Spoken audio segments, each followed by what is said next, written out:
A Lebre com Olhos de Âmbar, do Edmund de Waal, foi lançado em 2011. E logo de início já foi um livro muito bem aceito. E no final das contas, foi uma obra vencedora do Costa Book Award na categoria Biografia e também foi finalista na Southbank Sky Arts Award, isso na categoria Literatura. E aqui hoje, para você que leu ou para você que tem simplesmente a curiosidade de saber do que esse livro se trata, o Repositório Literário vai fazer alguns comentários a respeito dessa obra. Vamos lá.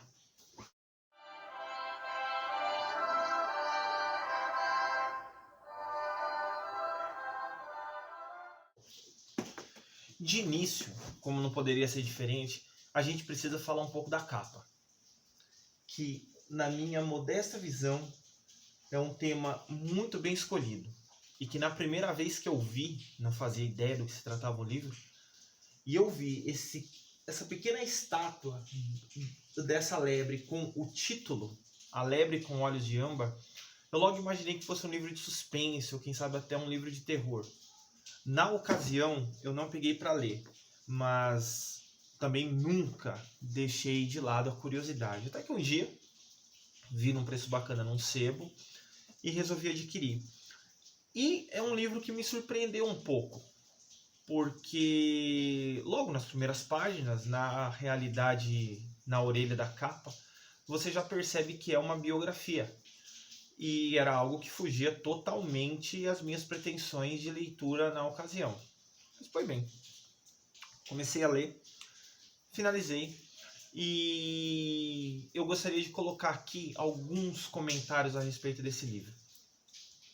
Novamente, isso não é um vídeo indicativo de leitura, isso é um vídeo para quem já leu, ou para quem não está a fim de ler, mas quer saber a respeito do que a história se refere, embora a minha indicação seja sempre de que leia o livro e depois vá aqui ou em algum outro veículo de comunicação para saber a respeito do que a obra se refere, tudo bem? Mas vamos lá. O Edmund de Waal, primeiramente falando sobre o autor, ele é de fato um ceramista muito reconhecido no mundo inteiro, detentor de prêmios, de titulações, é uma referência nesse tipo de assunto. O que é muito pertinente dizer por conta da natureza da história do livro. Que logo de início você percebe que claramente o Edmund de Waal escreve em primeira pessoa, ou seja, ele está narrando a própria história, e tudo começa quando ele herda uma coleção de netsukes. Netsukes são pequenas miniaturas japonesas, uma arte japonesa centenária e de dificílima execução. Ou seja, é uma coleção com valor, não somente valor histórico, como um valor monetário também. Não são figuras muito baratas de se obter. Mas o começo da história é exatamente quando Edmund de Waal se encontra com um primo seu no Japão, um tio seu no Japão, e esse tio, já de idade, passa essa coleção de netsukes que já estava dentro da família há muitas décadas, há 100 anos praticamente, para o Edmund de Waal. Então, o autor resolve investigar qual foi a origem daquela fabulosa coleção de netsukes. E é nesse ponto que a história de fato começa, pois o autor vai perceber que ao longo de grande parte da trajetória de sua família, esses netsukes estão envolvidos. Só que tem um porém. Talvez, assim como eu, você leu achando que essas pequenas obras de arte de porcelana têm uma participação efetiva no desenrolar da história dos muitos familiares que são expostos ali. E você vai percebendo ao longo das páginas que na realidade não. essa coleção de porcelanas, esses pequenos objetos, muitos em formas de animais, eles apenas acompanham a família do Edmond de Val durante todos esses anos. Anos bons e anos ruins. É bom mencionar isso também. E conforme você vai tendo essa experiência com o livro, a impressão que eu tenho é que o autor, ele quis, na realidade, escrever esse livro como homenagem a um personagem em especial. Um parente seu, chamado Charles Ephruse. Os Ephruse, ou Ephruse, que são, na realidade, a família do De Val. Depois a gente vai falar o porquê que ele trocou de sobrenome. Não ele trocou, mas a linhagem dele trocou, vamos dizer assim. Esse personagem, o Charles Ephruse, eles são originários de Odessa, né, na região do Mar Mediterrâneo, ou do Mar Negro, vou colocar aqui para confirmar. E daí, o Charles Ephruse, ele vai morar na França, e lá ele se torna um renomado colecionador de artes.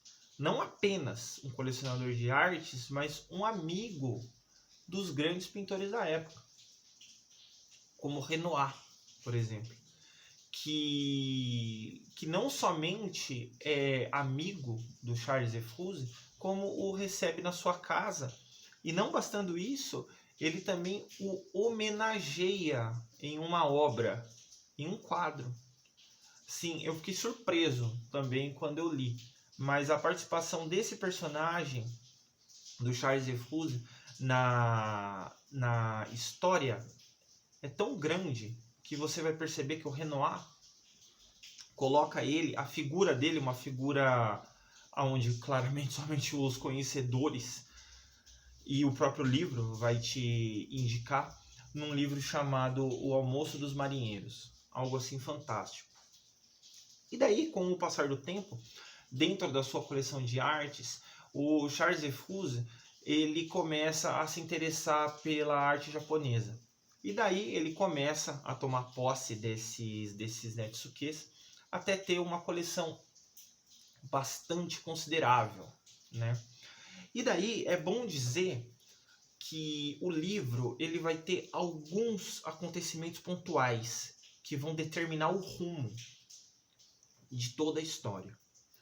O primeiro deles, que é preciso salientar aqui, é o caso Dreyfus, que teve na França em meados do século XIX, onde, eu não vou entrar em detalhes aqui, mas um soldado francês, o Dreyfus, foi acusado injustamente de estar praticando espionagem. Por ele ser de origem judia, isso fez com que a sociedade francesa tivesse um levante de antissemitismo. Ou seja, eles ofendiam, eles agrediam de todas as formas os cidadãos de origem judia, que era o caso da família Ephruse, né? E nisso entrava também o Charles Ephruse. E ele teve que tomar algumas providências em relação a isso, né? Ele precisou se mudar da França, ao contrário de alguns parentes dele, que eram um pouco mais bem colocados socialmente. E como a gente sabe que o racismo é uma coisa que não é levada muito a sério quando se tem muito dinheiro, não que se deva levar racismo a sério, mas os racistas, quando o alvo do racismo tem dinheiro, o racismo é colocado de lado, que foi feito com alguns parentes Ephruse que eram mais ricos. Pois bem, esse é o primeiro evento marcante na história da família, porque o Charles teve que sair da França, ele teve que ir para a Itália, se não me falha a memória, E daí, então, um pouco mais para frente na história, vai ter um segundo evento muito importante também. São 3 eventos muito importantes. O segundo é quando um primo do Charles marca casamento, e o que é mandado como presente de casamento para esse primo do Charles, um homem chamado Victor, é mandado justamente essa coleção de Netsukes. É mandada da Itália para a França, se não me falha a memória. Porque nessa época o Charles já estava mais interessado com outros tipos de artes. Ele era um colecionador de artes, mas não fixado num só estilo. Ele tinha despendido algum tempo com a arte japonesa, mas nesse momento já não tinha mais tanta ligação. E o que ele faz? Ele manda toda essa coleção de 264 Netsukes para o seu primo Victor. E o Victor recebe, né, de bom grado um presente de casamento, mas ao contrário dos outros presentes que ele tinha recebido, ele não via tanta utilidade naquilo. Ele não foi capaz de jogar fora, mas ele foi capaz, sim, de colocar num lugar onde as pessoas não vissem, porque de certa forma ele nem achava aquilo tão bonito assim. E o que ele resolve fazer? Ele, junto com a sua esposa, depois de uma longuíssima discussão do que fariam com aquilo, eles colocam aquele armário. É bom lembrar que os Netsukes foram mandados juntos com o armário, ou seja, uma peça muito grande, algo muito semelhante com um guarda-roupa, só que com porta de vidro. Então eles resolvem colocar no vestiário da esposa, que, trazendo para um português muito bem claro, era como se fosse o banheiro da casa, o banheiro da esposa, não o único banheiro da casa, né? Porque eles moravam numa mansão imensa, num verdadeiro palácio na Suíça, se eu não estiver falando a memória, né? E daí, nesse banheiro, nessa sala de vestimenta, esses Netsukes vão ficar até acontecer um terceiro evento muito importante nessa história, que é a eclosão da Segunda Guerra Mundial. Quando se dá a eclosão da Segunda Guerra Mundial e a Alemanha nazista invade com força total muitos países da Europa, inclusive a Suíça, que é onde a família Efuse nesse momento está instaurada, essa família do Victor, que casou. Quando eles invadem a Suíça, eles invadem também a casa do Victor Efuse. Mas eles não invadem a casa simplesmente para tomar posse e tirar os moradores de lá. Para isso também. Mas o palácio é tão grande que eles usam como um quartel-general local da SS. Dentro desse palácio moram alguns dos principais comandantes da SS durante a Segunda Guerra Mundial. É claro que durante o conflito, e principalmente durante a fase final, entre 44 e 45, o palácio é muito prejudicado por conta da própria guerra, de bombardeios, de tiros de canhão. E daí vocês vão me perguntar, mas o que aconteceu com os Netsukes? Eles ficaram lá. Eles ficaram no banheiro durante o tempo inteiro. Me corrijam aqui se eu estiver falando banheiro. Na verdade é um vestiário. Mas um vestiário é um banheiro, certo?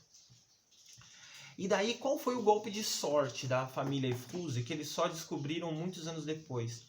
Foi que a criada do Victor, uma mulher chamada Ana, que é sumariamente mencionada no livro, e o próprio autor, o Edmund de Waal, coloca isso como um pecado narrativo, porque ele mesmo não sabe da história dessa mulher. Ela, que havia sido criada da família Efuse e que ficou no palácio servindo ao alto comando da SS e dormia num quartinho, numa ala distante do palácio, ela pegou uma a uma dos Netsukes e colocou no bolso e levou para o quarto dela. Isso, obviamente, no espaço de anos. E assim, ela guardou toda a coleção dos Netsukes para a família que se um dia fosse até lá. E de fato, alguns anos depois da guerra, na década de 50, na década de 60, uma das filhas do Victor vai para lá para saber o que aconteceu com as posses da família, porque foi todo mundo enxotado da Suíça, né? E daí ela fala com essa criada que nessa altura do campeonato já está bastante idosa, né? E ela recupera esses Netsukes e os traz de volta para a família. E é bom dizer que a família Efuse, nesse caso, só teve direito mesmo a recuperar essas pequenas miniaturas, um ressarcimento de alguma coisa em torno de $50 mil, mas em vista de todo o prejuízo que eles tiveram durante a Segunda Guerra Mundial, não significa absolutamente nada, valores quase irrisórios, né? E daí, de uma maneira geral, é dessa forma que a Lebre com Olhos de Âmbar se desenrola. É uma biografia onde, na realidade, o autor conta muito mais a história da sua família, da trajetória da sua família por vários países europeus, inclusive no próprio Estados Unidos, com ele próprio. É um livro que eu recomendo para quem gosta de história da arte, para quem gosta da influência que determinadas pessoas podem ter no mundo da pintura. E daí vocês podem estar perguntando também, mas em que momento que esse nome Efruse é esquecido pelo Edmond de Waal? Porque ele não se chama Edmond Efruse, ele se chama Edmond de Waal, certo? E a explicação é a seguinte: como na família houve muitos casamentos, a avó do Edmond de Waal, que é a Elisabeth, que foi quem recuperou os Netsukes lá na mansão antiga com a criada Ana, ela se casa com um homem chamado Hendrik de Waal. E como era costumeiro, a mulher abandona o seu nome de solteira e passa a utilizar o nome de casada. E daí para frente todos os descendentes passaram a se chamar de Waal, como o próprio Edmund. É um livro interessante, é um livro que eu recomendo, e se por um acaso alguém aí leu, tem as suas impressões, as suas críticas, deixa aí escrito. Valeu, até a próxima!